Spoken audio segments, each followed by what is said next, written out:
Bonjour à toutes et à tous, bonne année si vous profitez de l'hebdo pour faire le plein d'actu. Voici l'essentiel de votre première semaine en Vendée pour 2023. Un hebdo marqué par une série noire sur les côtes vendéennes. Depuis le 29 décembre, une vingtaine de dauphins a été retrouvée morts sur nos plages. Chaque année, le phénomène s'observe, mais rarement de manière si précoce. Comme chaque fois, Pélagis recueille les carcasses afin de mener des analyses. Agathe Poulet est allée à la rencontre des scientifiques de l'Observatoire. Donc là, il mesure. On est 1,30 m. Cécile et Willy ne perdent pas de temps et font leur premier diagnostic sur un des dauphins retrouvés échoués sur la plage. La carcasse est plus fraîche. On va l'embarquer.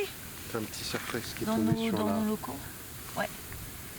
Et il va être autopsié par la vétérinaire. On pourra déterminer avec elle les causes réelles de la mort. Mais déjà, on a quelques petits indices. Donc c'est un animal qui n'est pas très gros, qui a des parasites externes.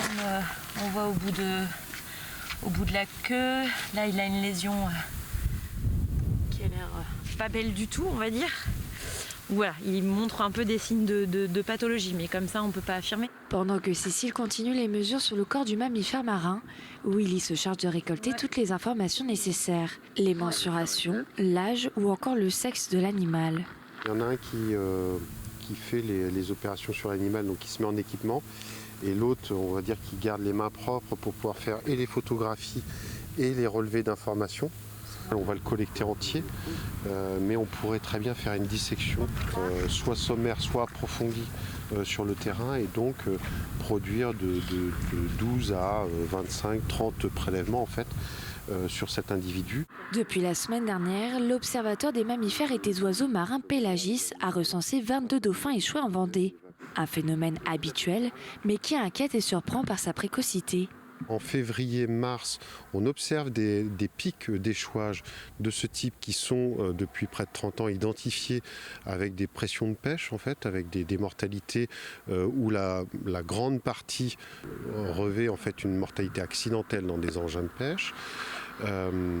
C'est ce qu'on a l'air d'observer actuellement, et c'est vraiment la première année où sur cette période de décembre, en fait, décembre-janvier, on a vraiment un fort taux d'échouage. Chaque année, on compte 2000 espèces marines échouées sur les plages françaises. D'ici jeudi, ce dauphin sera emmené à La Rochelle pour une autopsie approfondie afin de découvrir la cause de sa mort.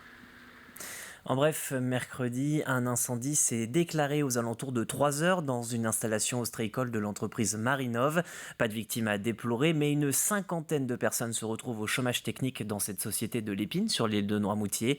Une enquête diligentée par la brigade de gendarmerie Noirmoutrine est désormais ouverte. Autre entreprise, autre actualité. Griffon Marine dresse un premier bilan de sa semaine de 4 jours. Depuis octobre, l'entreprise basée à Chanverie impose une demi-journée de repos supplémentaire à ses salariés. Plus de confort pour les uns, plus d'économies pour les autres. La société spécialisée dans les meubles de bateau espère faire baisser sa facture énergie. Grégoire de Châtillon. Depuis le 1er octobre dernier, ces salariés ne travaillent plus désormais que 4 jours dans leur entreprise. Au lieu des 4 jours et demi mis en place précédemment, une nouvelle organisation du lundi au jeudi qui depuis 3 mois est particulièrement appréciée par l'ensemble de ces 60 employés qui conçoivent ici des meubles pour les chantiers nautiques.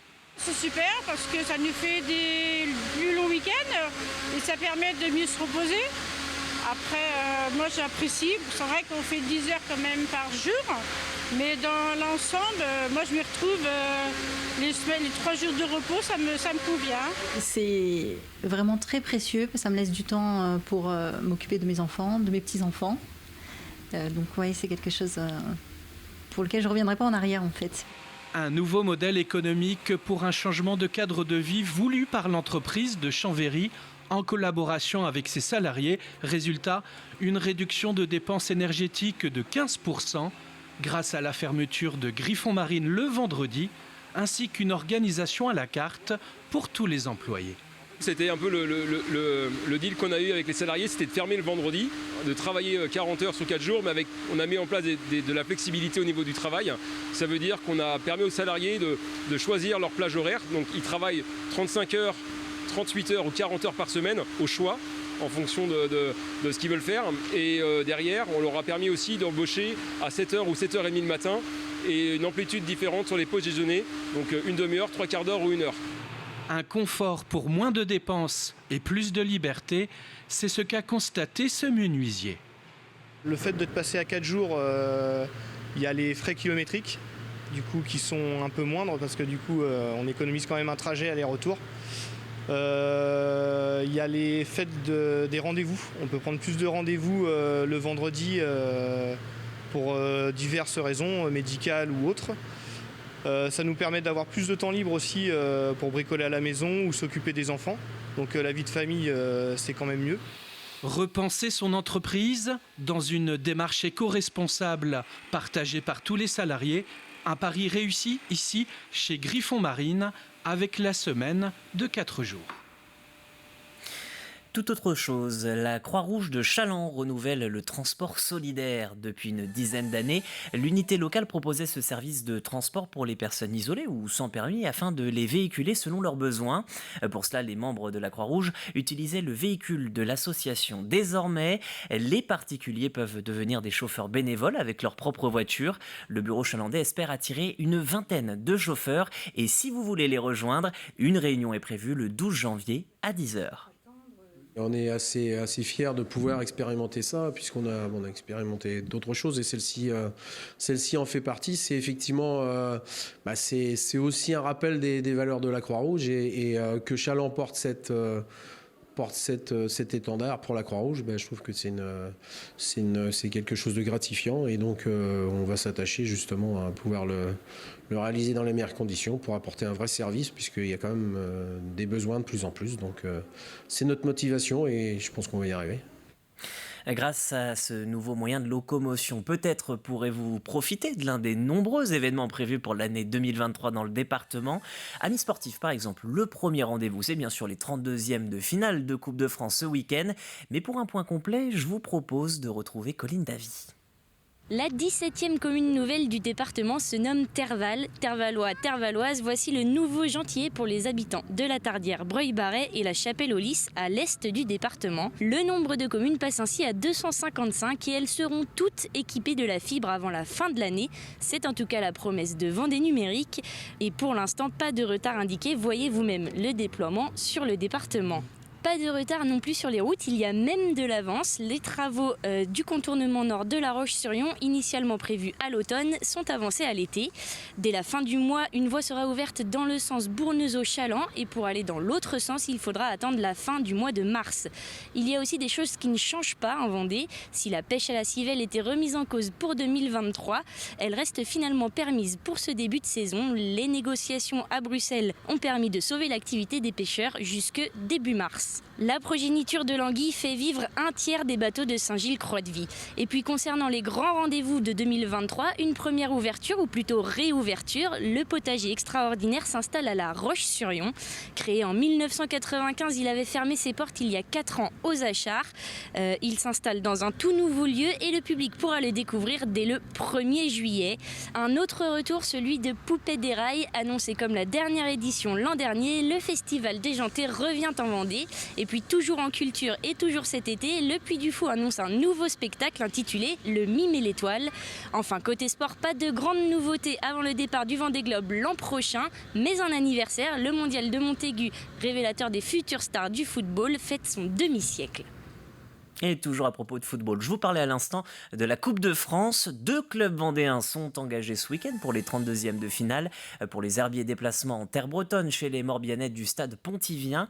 Coup d'envoi 18h dimanche soir. Le club de R1 accueillera les Rouges et Noirs classés 2 divisions au-dessus. Malgré la différence, Laurent David, l'entraîneur herbretais, appelle à la prudence.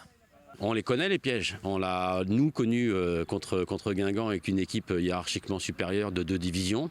Aujourd'hui, dimanche ce sera nous, 2 divisions au-dessus, donc on sait à quoi s'attendre. Et puis c'est un 32e de finale de Coupe de France tout simplement, donc on sait que ce sont des matchs difficiles, délicats. On a tous l'envie et le rêve d'aller en 16e, de prolonger justement ce rêve et d'aller de plus en plus loin. Donc ça se prépare, ça se travaille, mais il n'y a pas d'appréhension particulière, il suffit de bien préparer les choses. Après c'est le terrain qui parlera.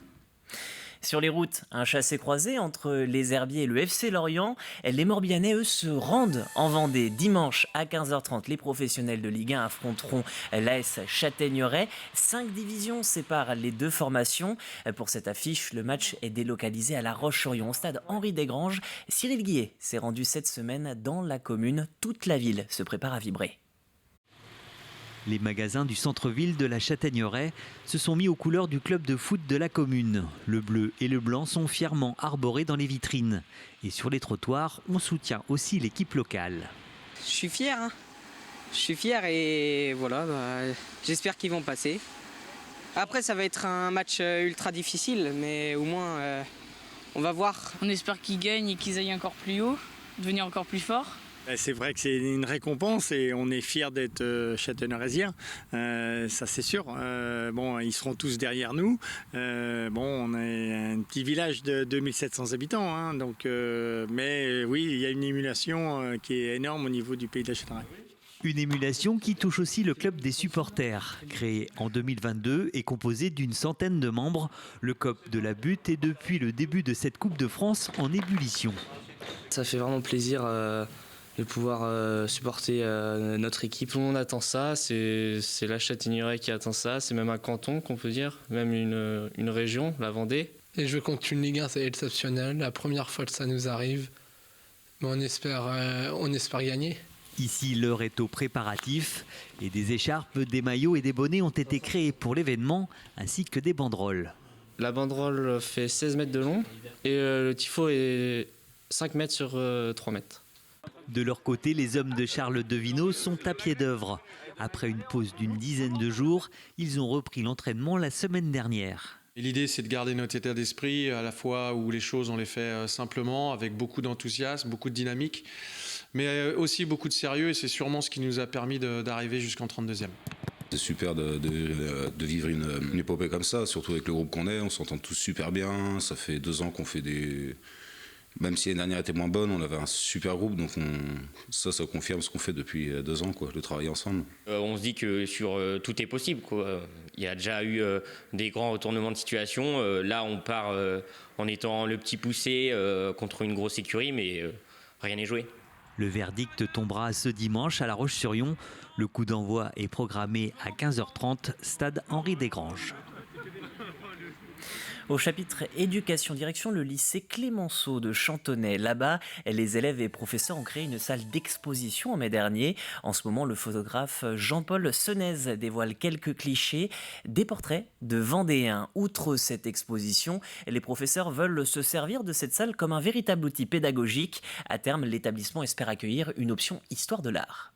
Les élèves de l'atelier, parce que pour cette année, ce n'est qu'un atelier Histoire des Arts, sont souvent mis à contribution pour à la fois penser les expositions et puis ensuite pour pouvoir être des médiateurs auprès des autres classes et aussi éventuellement, j'espère, d'un public extérieur. L'idée, c'est de faire venir l'art, mais pas seulement dans cet établissement, mais aussi à Chantonnay, dans la région, pour les établissements alentours, que ce soit les collèges et les écoles primaires. Et rendez-vous sur tvvendée.fr pour retrouver le reportage complet signé Cyril Guillet. Toujours à propos d'art, le grand hiver marque son retour au haras de la Vendée. L'an dernier, 2000 personnes ont découvert cette histoire, dirigée par Corentin Stemler. Le spectacle revient sur l'hiver 1793. En pleine guerre de Vendée, 12 représentations sont programmées sur 3 week-ends à partir de la semaine prochaine. Le Grand Hiver revient pour la 2e année au Haras de la Vendée, avec une nouvelle version enrichie par rapport à l'édition 2022. Donc de nouvelles scènes, de nouvelles musiques, de nouveaux décors aussi. L'idée, c'était de représenter ce spectacle et qui puisse s'adresser aux nouveaux spectateurs, mais aussi aux personnes qui l'ont déjà vu, donc avec ces nouveaux éléments. On a de plus en plus de réservations, on en a encore plus que l'année dernière, ça avait déjà été un beau succès. Et puis surtout, on voit qu'il y a des spectateurs qui reviennent parce qu'ils ont apprécié le spectacle et parce qu'ils ont envie de découvrir cette nouvelle version. Donc je conseille aux gens de ne pas tarder à réserver. Et ainsi s'achève cet hebdo. L'information revient lundi à 7h. Ce sera le retour de la matinale. Vous retrouverez Caroline Tronche à ma place. Je vous souhaite une très bonne journée et une bonne fin de week-end en Vendée.